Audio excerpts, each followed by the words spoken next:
Hello, c'est Jess, bienvenue dans ce nouvel épisode de podcast. Aujourd'hui, on va embarquer ensemble, direction Hawaï.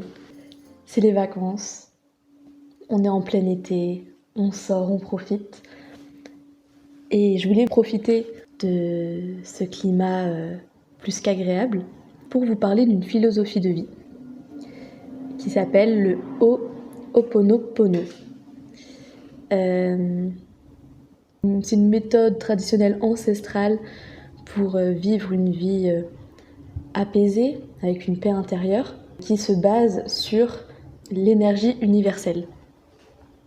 L'énergie universelle à Hawaï, on appelle ça Ke'Akua. C'est ce qui règne vraiment dans leur vie. Si on prend par exemple leur manière de saluer, de dire bonjour, Aloha, plus qu'un simple bonjour, ça signifie « Je salue en toi l'énergie universelle, celle qui nous traverse et nous lie ». Donc déjà c'est très beau, c'est très fort quand on le sait. Être Pono, ça veut dire vivre dans l'équilibre des lois de l'univers. Donc pour ça, il y a 4 lois principales. La première, la loi de l'acceptation, toujours accepter ce qui se passe.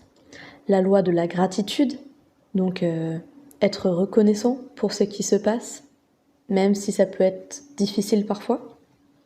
La loi du pardon, donc pardonner à l'autre, pardonner à soi, s'excuser quand on en a besoin. Et pour finir, la loi de manifestation. La manifestation, on y reviendra un peu plus tard.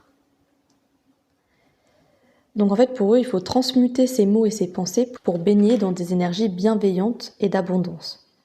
Donc par exemple, quand ils se surprennent à avoir une mauvaise pensée envers quelqu'un, envers quelque chose, ils vont de suite s'excuser, la remplacer et remercier.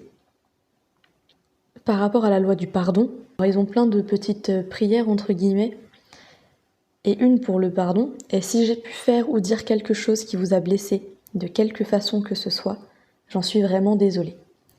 Donc ça, on peut le verbaliser à quelqu'un, ou même le garder pour soi et juste le dire en pensée, voire l'écrire. Et ça a pour but de fluidifier normalement les relations avec une personne. Alors la méthode Ho'oponopono, elle peut se résumer en une petite formule qui est ce qui est le plus répandu, je pense, aujourd'hui, notamment sur YouTube, pour les personnes qui expliquent comment utiliser la méthode. Et donc la formule, c'est « désolé, pardon, merci, je t'aime ». Donc, on s'excuse, on pardonne, on remercie, puis on partage l'amour. Le désolé, en fait, ça revient à reconnaître la situation qui nous arrive et à l'accepter. Donc, première loi d'acceptation. Pardonner à soi, aux autres, à l'univers.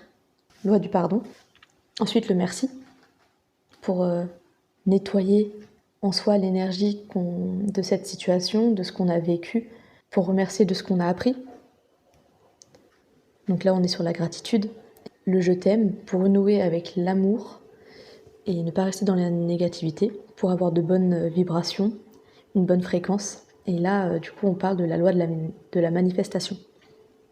Manifester, c'est très simple, c'est grâce à l'imagination et il faut toujours remercier. La base dans la manifestation, que ce soit dans la tradition Ho'oponopono ou dans toutes les traditions qui existent au monde, c'est de visualiser les choses si elles étaient déjà là. Je sais pas, par exemple, je veux un nouvel emploi. Il faut visualiser cet emploi le plus précisément possible pour l'incarner, le relier au corps au maximum. Imaginez les émotions qu'on va avoir, qu'on peut ressentir en allant au travail tous les matins. Réfléchir, on peut se faire une journée type. Le matin, je me réveille, j'ai un énorme sourire, je suis contente de commencer ma journée.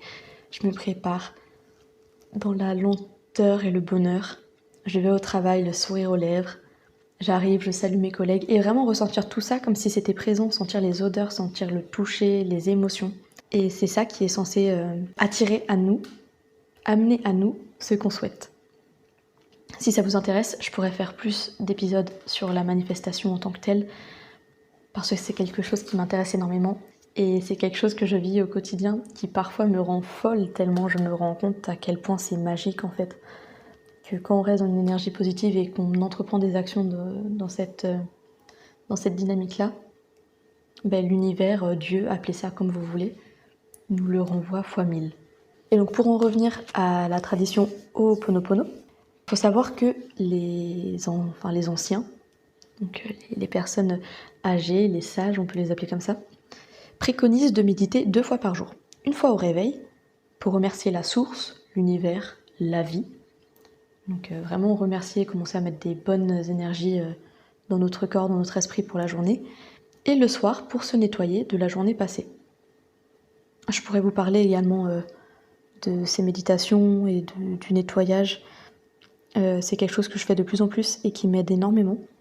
Et c'est pas bien compliqué, hein. Je vous en dis pas plus. Si ça vous intéresse, faites-moi un petit commentaire et j'en parlerai dans un prochain épisode. Voilà.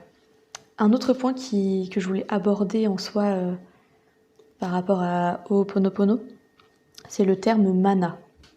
Mana, c'est la force qui réside dans les personnes, dans les lieux, dans la nature. C'est ce qui rayonne de sagesse. C'est pour ça que, par exemple, je ne sais pas, quand on peut entrer dans une église, si on est sensible aux énergies, qu'on est ouvert à ça, parce qu'on est tous sensibles, mais la réelle question c'est, est-ce qu'on s'y ouvre? Est-ce que notre cœur, notre corps est ouvert à recevoir? On peut sentir énormément d'énergie. Ça peut nous arriver sur certains lieux en nature également. Je voulais conclure sur ce terme mana, que je trouve très intéressant. En général, je trouve que dans tous les cas, les mots et les termes des traditions, de certaines religions sont très importants à connaître. C'est tout pour aujourd'hui, j'espère que ça vous a plu.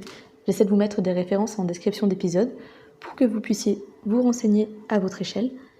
Et surtout, n'hésitez pas à laisser un commentaire et à échanger avec moi si vous en avez envie. Je vous fais des bisous. Salut! C'était le nouvel épisode de Pas après pas. Si cet épisode vous a plu, n'hésitez pas à me laisser un commentaire et à le partager autour de vous, ça me ferait vraiment plaisir. D'ici le prochain épisode, vous pouvez me retrouver sur mon compte Instagram sous le nom Une voyageuse heureuse, tout attaché en minuscules. Je vous fais de gros bisous et je vous dis à la prochaine. Salut!